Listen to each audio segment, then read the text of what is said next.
வணக்கம். டெட் எழுதுகிற டீச்சர்ஸுக்கு மேக்ஸில் எப்படி ஷார்ட்கட்ஸை பார்க்குறதுன்னு ஒரு 10 ஷார்ட்கட்ஸை இந்த வீடியோவில் பார்ப்போம். ஃபஸ்ட்டு இந்த 9ஆல் பெருக்கிற விதையை நம்ம கண்டுபிடிக்கணும். இப்போ ஒரு எண்ணெய் 9ஆல் பெருக்கிற விதையை நம்ம பார்க்கும்பொழுது இப்போ 45 பெருக்கல் 99ன்னு இருக்குதுன்னு வச்சுங்களேன்.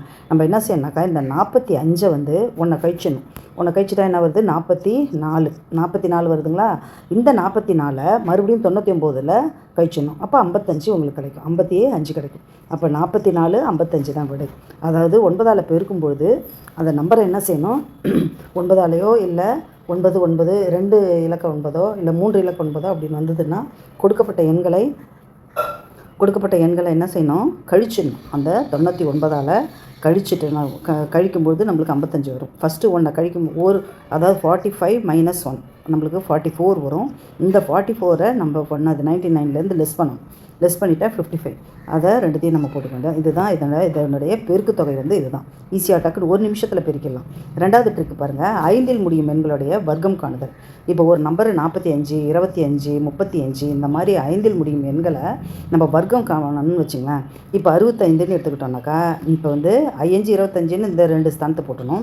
இந்த 2 ஸ்தானத்துக்கு பார்த்தீங்கன்னாக்கா இதனோட அடுத்த எண்ணை பெருக்கிக்கணும். 6 7 42. அப்போ 42 போட்டு 25. அப்போ 4225 தான் இதனுடைய வர்க்கம் காணுது.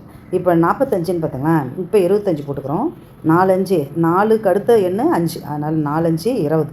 அப்போ 2025 தான் வர்க்கம் இது. இப்போ இங்கே பாருங்கள் 35 ஸ்கொயர்டு என்னன்னு பார்த்தீங்கன்னாக்கா இப்போ 25 போட்டுக்கிறோம். முன்னாங்க 12. அப்போ 1225 தான் 35 ஸ்கொயர்டு.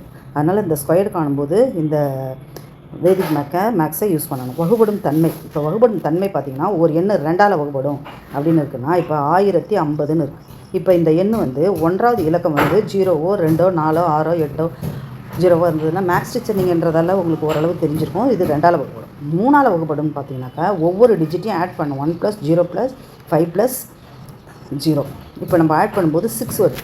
அப்போ summation of the digits which is equal to multiplication of 3ன்னு வந்ததுன்னா உங்களுக்கு என்னது? அது 3ஆல் வகுப்படும். இந்த எண்ணு 3ஆல் வகுப்படும். 4ஆல் வகுப்படும் பார்த்தீங்கன்னாக்கா இந்த லாஸ்ட்டு 2 டிஜிட் இருக்கு இல்லையா? 4ஆல் வகுப்படும் தன்மை. இந்த எண்ணு 4ஆல் வகுப்படுமா அப்படின்னு பார்க்கும்போது இந்த லாஸ்ட்டு 2 டிஜிட்டை மட்டும் எடுக்கணும். 4ஆல் வகுப்படுறதுக்கு லாஸ்ட்டு 2 டிஜிட்டை மட்டும் எடுக்கும்போது இந்த 50. இந்த 50 4னுடைய மடங்கான்னு பார்க்கணும். 4னுடைய மடங்காக இருந்ததுன்னா இது 4ஆல் வகுப்படும். அல்லது 0 0ன்னு வரணும். லாஸ்ட்டு 2 டிஜிட்டு 4 மடங்காக இருக்கணும். அல்லது லாஸ்ட்டு 2 டிஜிட் 0 0வாக இருந்ததுன்னா இந்த எண்ணு 4ஆல் வகுப்படும். 5ஆல் வகுப்படும் தன்மை பார்த்திங்கன்னா 0 அல்லது 5 இருக்கும். அதுக்கடுத்தது 6ஆல் வகுப்படும் தன்மைக்கு ஒரு எண்ணு ரெட்டை எண்ணாகவும் இருக்கணும். அது 3ஆல் வகுப்படும் தன்மை இருக்கணும். 3ஆல் வகுப்படும் தன்மைக்கு நான் என்ன சொன்னேன்? ஆட் பண்ணிக்க சொன்னேன். மேக்ஸ் டீச்சர்ன்றதால ஓரளவு இதெல்லாம் புரியும். இருந்தாலும் ஷார்ட்கட்டுக்காக நான் சொல்கிறேன். தெரியாதவங்களுக்கு அதர் சப்ஜெக்ட் எடுக்கிற டீச்சர்ஸுக்கு தான் இந்த எக்ஸ்ப்ளனேஷனு. இன்னும் டீப்பாக வேணும்னா கமெண்ட் பண்ணுங்கள். இதை தனி டாப்பிக்காகவே ஒரு எண்ணை பார்த்த மாத்திரத்தில் இந்த எண்ணு 2ஆல் 3ஆல் 4ஆல் 5ஆல் 6ஆல் 7ஆல் 8ஆல் 7 மட்டும்தான் கொஞ்சம் டீப்பாக இருக்கும். மற்றபடியெல்லாம் பார்த்த உடனே 7க்கும் ஒரு ட்ரிக் இருக்குது. மற்ற எண்களை வகுப்படும் தன்மையை நம்ம பார்த்த மாத்திரத்தில் சொல்லலாம். இப்போ 11 பார்த்திங்கன்னா 1 to ஒரு டிஜிட்டு நம்ம ஆட் பண்ணும்போது 0 வரணும். அல்லது லாஸ்ட்டு 2 டிஜிட்டை ஆட் பண்ணும்போது இந்த நடுவில் இருக்கிற டிஜிட்டுக்கு ஈக்குவலாக இருக்கும். இப்போ பாருங்கள் 1 to 1ன்னாக்கா இது ரெண்டுத்தையும் ஆட் பண்ணும்போது நடுவில் இருக்கிற எண் வருது. அப்போ இந்த எண்ணை டிவைசிபிள் பை 11ன்னு நம்ம சொல்லலாம். அதே போல் ஒவ்வொரு எண்ணுக்கும் ஒரு ட்ரிக் இருக்குது. 7 மட்டும் கொஞ்சம் டீப்பாக கவனிக்க வேண்டியது இருக்கும். 8க்கு பார்த்தீங்கன்னாக்கா 3 டிஜிட்டை பார்க்கணும். 4ஆல் தன்மை வகுப்படும் தன்மையை தான். ஆனால் இதில் 3 டிஜிட்டை பார்க்கணும். 4ஆல் வகுப்படும் தன்மைக்கு லாஸ்ட்டு 2 டிஜிட்டு மல்டிப்ளிகேஷன் ஆஃப் 4ஆவோ அல்லது 0வாக இருக்கணும். 8க்கு பார்த்திங்கன்னா 3 டிஜிட்டு 8ஆல் வகுப்படணும். அல்லது 3 டிஜிட்டு 0 0ன்னு வந்திருந்தால் 8ஆல் வகுப்படும். 4வது ட்ரிக்கு பார்த்திங்கன்னா ஃபார்முலாவை நம்ம ஞாபகம் வச்சுக்கணும். ஒவ்வொரு ஒரு சீரிஸ் இந்த எண்ணியல்ன்றதால சீரிஸ் பெருக்கு தொடர் கூட்டல் தொடர் இந்த மாதிரி தொடர்கள் வரும்பொழுது அதாவது இயல் எண்களின் கூடுதல் வர்க்க எண்களுடைய கூடுதல் அதுக்கடுத்தது ஒற்றை எண்களுடைய கூடுதல் இந்த மாதிரி ஃபார்முலாஸை நம்ம ஞாபகம் வச்சிங்கன்னா இப்போ 1 + 2 + 3 + 4 அப்படின்னு நம்ம பார்க்கும்பொழுது இதுக்கு சம்மேஷன் கேட்டிருந்தாங்கனாக்கா இந்த மாதிரி ஃபார்முலா அதுனா டக்குன்னு நம்ம போட்டுடலாம். நம்ம டைமை வேஸ்ட் பண்ண தேவையில்லை. இப்போ பின்னம் எந்த பின்னம் பெரியது அப்படின்னு கேட்டுறாங்க. 3/7 4/8 அப்படின்னு இருக்காங்கனாக்கா நம்ம எது பெருசு அப்படின்னு நம்ம குழப்பிட்டு இருக்க தேவையில்லை. டக்குன்னு என்ன செய்யலாம்? இதை இவனோட பிரிக்கணும், இவனை இவனோட பிரிக்கணும். 8 3 24. இங்கே பாருங்கள் 7 4 28. அப்போ எவன் பெரியவன்? இப்போ இந்த பின்னம் தான் பெருசு. அப்போ நம்ம குறுக்கு பெருக்களை பெருக்கி இந்த மேலே உள்ள தொகுதி அதாவது தொகுதியில் நம்ம கீழே உள்ள பகுதியால் குறுக்கால நம்ம பெருக்கிடும்பொழுது எது பெருசோ அதுதான் வந்து உங்களுக்கு பெரிய பின்னமாக அமையும். அப்போ இவன் தான் வந்து ரெண்டாவது இருக்கிறவன் தான் பெரிய பின்னமாக டக்குன்னு நம்ம சொல்லணும். அதை போட்டு நம்ம வந்து என்ன செய்யக்கூடாது, போட்டு ரொம்ப கணக்கு போட்டு பார்த்துட்டு இருக்க தேவையில்ல. அடுத்தது பாருங்கள், இந்த 2 அடுக்கு 15 17 16 அப்படி கொடுத்துட்டாங்கன்னாக்கா நம்மளுக்கு வந்து இப்போ 2 அடுக்கு 25 அப்படின்னு கொடுக்குறாங்க. இப்போ 2 அடுக்கு 13 இல்லை கொடுத்துருக்காங்க. இங்கே பாருங்கள் 13 இந்த அடுக்கை வந்து 4ஆல் வகுத்தணும். 4ஆல் வகுக்கும்பொழுது என்னது முன்னாங்க 12 மீதி 1 இருக்கு இல்லையா, அப்போ 2 அடுக்கில் புட்டப் பண்ணிக்கணும். அப்போ இவன் எதில் முடிவான்னு பார்த்தீங்கன்னாக்கா ஒற்றை எண், அதாவது இந்த அதாவது 1ஆம் இலக்க எண் என்னது அப்படின்னு கேட்பாங்க. அப்போ வந்து இதை கழிச்சிட்டு மீதி இருக்கிறத இதை தலையில் போட்டுக்கிட்டு அதான் அடுக்காக நம்ம கன்சிடர் பண்ணிட்டா இது 2இல் முடியும். இப்போ 25ன்னு வந்ததுன்னு பாருங்களேன், 4ஆல் வகுத்திங்கன்னா என்ன வரும், அதாங்க 24 மீதி 1. அப்போ இவனும் என்னது 2இல் தான் முடியும். அப்புறம் பாருங்கள் 7வது இருக்குது பாருங்கள். இதே போல் முதல் ஒற்றை எண்கள் வந்து கூடுதல் முதல் வந்து ஒற்றை எண்கள்னாக்கா என்னது 1 + 3 + 5 + 7 அப்படின்ட்டு முதல் வந்து ஒற்றை எண்கள் n².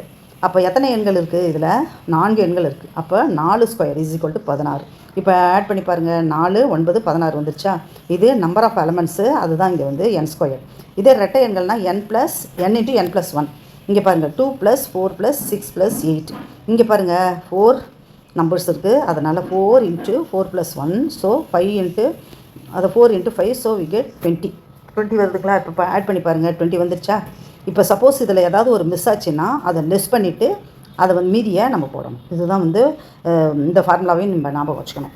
ஒற்றை எண்களுடைய கூடுதல், அதுக்கடுத்த இரட்டை எண்களுடைய கூடுதல், இந்த ஃபார்முலாவை நம்ம ஞாபகம் வச்சுக்கணும். மீப்போக்கா மீசிமா இது ரொம்ப இம்பார்ட்டன்ட் டாப்பிக்கு. இங்கே பாருங்கள், ஒரு 2 எண்கள் வந்து சார்பகா எண்கள், அதாவது அடுத்தடுத்த எண்களாக வரும்போதோ அல்லது பகா எண்களாக வரும்போதோ 4 5ன்னு வருது. இல்லாட்டி பகா எண்கள் பாருங்கள் 7 9. இது வந்து 1 பகா எண், இன்னொன்று பகு எண். இங்கே பாருங்கள் 2மே பகா எண்ணா வந்து அதாவது 19 2 இவன் 2 பேர். இது மாதிரி எண்களுக்கெல்லாம் மீப்போக்கா கேட்டாங்கன்னா 1 தான் உங்களுக்கு ஆன்சராக வரும். அதாவது அடுத்தடுத்த எண்களோ அல்லது பகா எண்களோ அல்லது ஒரு பகா எண் ஒரு பகு எண்ணோ இந்த மாதிரியெல்லாம் எண்கள் வரும்போது மீப்போக்கா அப்படின்னு கேட்டால் 1 தான் மீப்போக்கா. இன்னொன்று பார்த்தீங்கன்னா ஒரு எண்ணினுடைய மடங்கு இன்னொன்றா இருக்கும். இப்போ 6 12 இப்படி இருந்துன்னா இவனுக்கு மீப்போக்கா என்ன அப்படின்னு கேட்கும்போது இவனுடைய மடங்கு இவன், அதனால் சின்ன எண்ணையே நம்ம மீப்போக்காவாக சொல்லிடணும், பெரிய எண்ணெய் மீசிமாவாக வந்து. இது 2வது ட்ரிக். இப்போ வந்து நம்ம மீப்போக்கா பார்த்தோம். அதே போல் மீசிமா அப்படின்னு பார்க்கும்போது இந்த மாதிரி எண்கள், அதாவது 2 அடுத்தடுத்த எண்களாகவோ அல்லது ஒரு எண் பகா எண் ஒரு எண் பகு எண்ணாகவோ அல்லது 2மே பகா எண்ணாகவோ வந்தால் மீசிமாவை கேட்குறாங்கன்னா 2 எண்களை பெருக்கிடணும். இப்போ 4 × 5 7 × 9 19 × 2 இந்த மாதிரி நம்ம பெருக்கி போட்டணும். மீசிமா கேட்டாங்கன்னா இந்த மாதிரி கேட்டாங்க. மடங்கு எண்களில் மீசிமா கேட்டாங்கன்னாக்கா பெரிய எண் நீங்கள் ஒரு செகண்டில் சொல்லிடலாம். பெரிய எண் தான் மீசிமா. மடங்கு எண்களில் மீசிமா கேட்டாங்கன்னா பெரிய எண் தான் மீசிமா, சின்ன எண்ணே மீப்போக்கா. இது வந்து ஈஸியாக சொல்லிடலாம். அடுத்தது பாருங்கள், வர்க்கமூலம். ஒரு வர்க்க எண்ணு கொடுத்துருவாங்க, அதுக்கு வர்க்க எண் எப்படி அமையும் அப்படின்னு இருப்பாங்க. இப்போ 221 இது வந்து வர்க்க மூலம் உள்ள ஒற்றை, அதாவது 1வது இலக்க எண் என்னன்னு கேட்பாங்க. இப்போ 221ன்னு கொடுத்துட்டாங்க, 1ல் முடியுதா. இப்போ 4 ஆப்ஷன் கொடுத்துருக்காங்கன்னா அதில் இந்த 1 இல்லை 9 தான் அமையும். அதே போல் இங்கே 144ன்னு கொடுக்குறாங்க. அப்போ இதுக்கு வர்க்க மூலத்தில் உள்ள 1ஆம் இலக்க எண் பார்த்திங்கன்னா இங்கே 2 அல்லது 8 தான் இருக்கும். இப்போ 12 12s are 144. அதே போல் நம்மளுக்கு இங்கே வந்து 11 11 11 11 121 11 11 121 வரும் இல்லையா, அந்த மாதிரி தான். இப்போ பாருங்கள் 9ன்னு ஒரு எண் முடிஞ்சால் அந்த 1ஆம் இலக்க எண், அதாவது வர்க்க மூலம் 1ஆம் இலக்க எண் பார்த்தீங்கன்னாக்கா 3ஆகவோ அல்லது 7ஆகவோ 49ன்னு இருக்குன்னு பாருங்களேன், அதுக்கு 7 வரும். 9ன்னே இருந்ததுன்னா அதுனுடைய வர்க்க மூலம் 3 அல்லது 7ஆக தான். 4 ஆப்ஷன் இருந்ததுன்னா இவன் 2 பேர் தான் இவனுடைய வர்க்க மூலமாக இருப்பான், இவன் 2 பேர் தான் இவனுடைய வர்க்க மூலமாக இருப்பான். இந்த 9ன்னு முடிகிற எண் வர்க்க மூலம் கண்டுபிடிக்கும் போது அந்த 1ஆம் இலக்க எண் 3ஆகவோ அல்லது 9ஆகவோ தான் அமையும். இன்னும் நிறைய ட்ரிக்ஸ் இருக்குது, அதை அடுத்த சம்மில் பார்ப்போம். தேங்க்யூ.